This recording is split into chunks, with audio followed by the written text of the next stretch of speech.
Hello दोस्तों, welcome to my YouTube channel agriculture classes में आप सभी का स्वागत है। आज हम आप लोगों के लिए लेके आए बीएससी एग्रीकल्चर फर्स्ट सेमेस्टर के एग्रीकल्चर हेरिटेज मतलब कृषि विरासत, उसके बारे में आप लोगों के लिए हम लोग लेके आए हैं। तो हम लोग देखते हैं दोस्तों, इसमें क्या होता है। 2 घंटे का पेपर होता है और 80 नंबर का पेपर होता है, जिसमें प्रैक्टिकल नहीं होता है।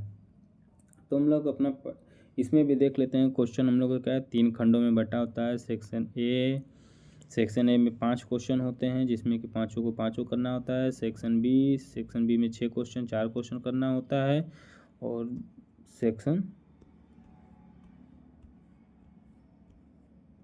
उसके बाद आता है सेक्शन सी में हम लोगों को 2 क्वेश्चन करना होता है और 4 क्वेश्चन दिया रहता है। तो हम लोग देखते हैं पहला क्वेश्चन हम लोगों का क्या है। तो हम लोग बता ही दिए, सब्जेक्ट का नाम हो गया एग्रीकल्चर हेरिटेज, जो कि आपका 9th पेपर होता है।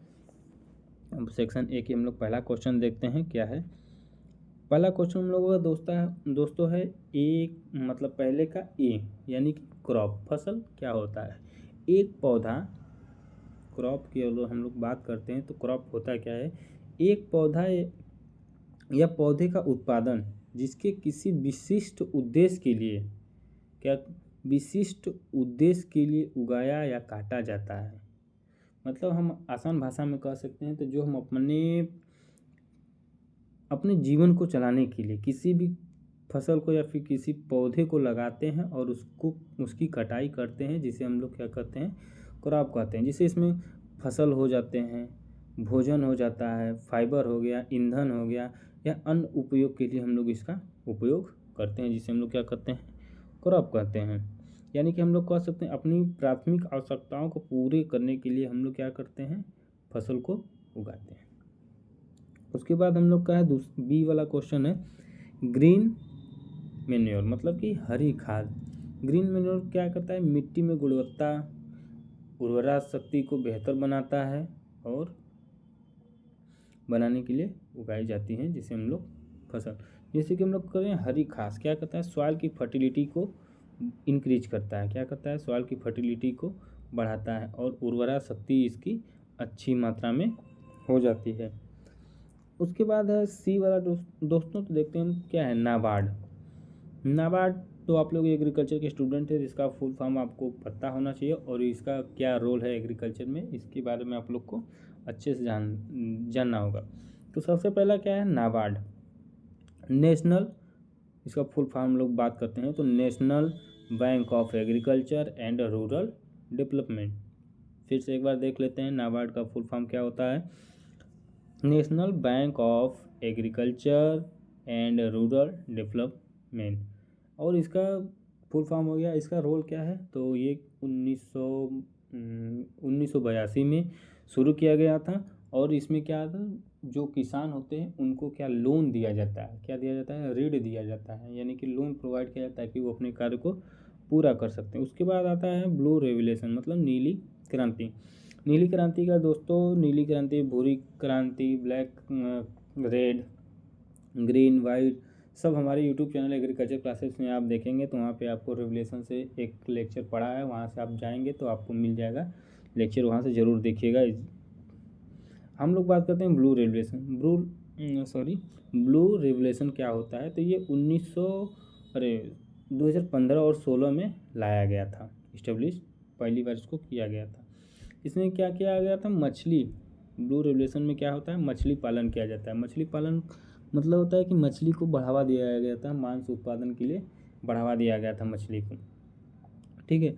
उसके बाद आता है एपी कल्चर की अगर हम लोग बात करते हैं तो एपी कल्चर क्या होता है इसके बारे में। तो इसमें एपी कल्चर में मधुमक्खियों का पालन पोषण करते हैं और उसके छत्ते जो होते हैं, मधुमक्खी का छत्ता होता है, वैज्ञानिक तरह से हम लोग क्या करते हैं, अध्ययन करते हैं, जिसे हम लोग क्या कहते हैं, एपी कल्चर में मधुमक्खियों का पालन पोषण किया जाता है और उसके छत्ते का वैज्ञानिक ढंग से अध्ययन किया जाता है, जिसे हम लोग क्या करते हैं, एपी कल्चर। सेक्शन बी की हम लोग बात करते हैं, इसमें 6 क्वेश्चन दिया जाता है, 4 क्वेश्चन करना होता है, प्रत्येक क्वेश्चन 10 नंबर का होता है और 100 शब्दों में इसको। स्वदेशी तकनीक की अगर हम लोग बात करते हैं तो वो पुरानी तकनीक होती हैं जो कि हम आज के डेट में बिना किसी व्यवस्था के उपयोग करके हम लोग क्या करते हैं, अच्छे प्रकार से रह सकते हैं। यह एक टेक्नोलॉजी होती है जो कि स्वदेशी से चली आ रही, मतलब अच्छी प्रकार की होती है। कृषि विरासत कहते हैं, व्हाट इज एग्रीकल्चर हेरिटेज। हम लोग देख एग्रीकल्चर हेरिटेज पढ़ रहे हैं, एग्रीकल्चर हेरिटेज क्या होता है इसके बारे में हम लोग सबसे पहले जानना पड़ेगा। एग्रीकल्चर हेरिटेज क्या होता है, हम लोगों के पूर्वजों के द्वारा जो भी हम लोगों को मृदा, भूमि, तकनीक, ठीक है, भूमि, तकनीक या फिर कोई भी सामग्री जो हमारे पूर्वजों द्वारा हमको प्राप्त होती है या फिर तकनीक, उसको हम लोग क्या कहते हैं, विरासत। मतलब हम कृषि करने के लिए जो भी क्रॉप लगाते हैं तो उसको कैसे मैनेज करना है, क्या करना है, इरिगेशन क्या करना है, तो ये एक तकनीक है ना, पुरानी तकनीक है जो हम लोग इस समय कर रहे हैं, ये हम लोग को क्या हो गई, कृषि विरासत। मौसम पूर्वानुमान क्या है, मतलब कि इसमें हम लोग देखते हैं पूर्वानुमान मतलब एक कल्पना किया जाता है, कल्पना के साथ साथ एक मतलब जैसे कि हम लोग मौसम विभाग के द्वारा देखते हैं कि हमेशा हर हफ्ते 10 दिन के अनुमान से एक अनुमान लगाया जाता है ताकि कि आज बारिश होगी, आज इतना धूप रहेगा, इसी को हम लोग देखते हैं। भारत की ग्रामीण विकास और पशुधन का योगदान का वर्णन कीजिए। मतलब लाइफ स्टॉक यानी कि रूरल डेवलपमेंट इन इंडिया, मतलब इंडिया में लाइफ स्टॉक मतलब पशुधन का क्या महत्व है, पशुधन का क्या महत्व है। इसको तो आप लोग गाय भैंस गोरू सभी लोग पालते हैं तो देखते हैं, मुर्गी पालते हैं, सब पालते हैं, तो आप लोगों को अच्छे से पता होगा कि मांस के लिए, अंडा के लिए, अन्य कई कारणों के लिए मतलब उगाया जाता, मतलब प्रयोग किया जाता है। अब उसके बाद हम लोग का एक क्वेश्चन है, फसल सुरक्षा से संक्षिप्त टिप्पणी। मतलब ब्रीफ में क्रॉप प्रोटेक्शन होता क्या है। क्रॉप प्रोटेक्शन मतलब फसल को हम लोग सुरक्षा प्रदान कैसे करते हैं। अच्छा सीड होना चाहिए, अच्छी इंसेक्टिसाइड, पेस्टिसाइड, अच्छा क्रॉप, अच्छी इरिगेशन, अच्छा से अच्छा उसको साफ़ सुथरा रखें, खेत यानी कि फील्ड को हम लोग क्या करते हैं, डिजीज़ फ्री रखते हैं, टीलेज करते हैं, निराई गुड़ाई करते हैं, इरिगेशन करते हैं और उसको अच्छे ढंग से स्टोर करने के लिए धुलते हैं। मतलब जहाँ स्टोर करना है वहाँ पे सूखा होना चाहिए। मतलब हम लोग फसल को सुरक्षित कैसे रख सकते हैं। पौधे के लिए जल क्यों आवश्यकता है। पौधे के लिए जल की आवश्यकता आप लोगों को तो एकदम अच्छी तरह से पता होगा कि प्लांट में वाटर का क्या रोल होता है, इसके बारे में आप लोग अच्छे से लिख लीजिएगा। उसके बाद हम लोग बात करते हैं सेक्शन सी की। सेक्शन सी में आप लोगों को 2 क्वेश्चन दिया रहेगा और 4 क्वेश्चन दिया रहेगा, आप लोगों को 2 ठो करना होता है। तो पहला है, प्राचीन भारत में वर्षा जल संरक्षण में विभिन्न तरीकों की व्याख्या कीजिए। Explain different method of rain water conservation in ancient India. प्राचीन भारत में वर्षा के संरक्षण के विभिन्न तरीकों का कंजर्वेशन मतलब कंजर्वेशन हम लोगों को करना है, जो कि पहले के समय में जो प्राचीन भारत में होता चला आ रहा है। रेन को कैसे कंजर्वेशन हम लोग करते हैं। खेती को परिभाषित कीजिए तथा फसलों का मौसम के आधार पर वर्गीकरण। Define the farming and classify the crop on the basis season. मतलब अगर हम लोग देखते हैं तो खेत की परिभाषा क्या होती है, खेती की परिभाषा मतलब फार्मिंग क्या होती है, उसके बारे में हम लोग उसका परिभाषा लिखना है।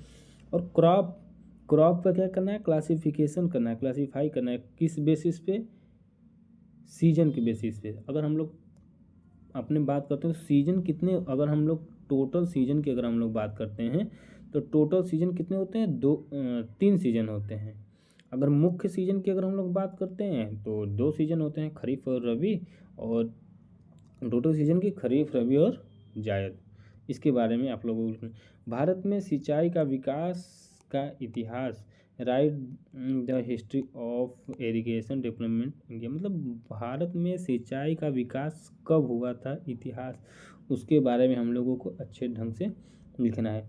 मुगल काल के दौरान कृषि की स्थिति लिखिए। Right the status of farming during Mughal period. Mughal period के समय में हम लोग की कृषि की क्या स्थिति थी। ऐसा नहीं था कि आज हम लोग गेहूँ उगा रहे हैं तो उस समय गेहूँ नहीं उगाते थे। गेहूँ उस समय भी उगाते थे लेकिन इतनी एडवांस टेक्नोलॉजी उस समय नहीं थी। जिस हिसाब से आज के डेट में हम लोग एडवांस टेक्नोलॉजी का प्रयोग करके हम लोग क्रॉप यानी कि फसल को उगा रहे हैं, उस हिसाब से उस समय मुग़ल के समय में कृषि तकनीक अच्छी नहीं होती थी, लेकिन फिर भी हम लोग फसल उगाते थे।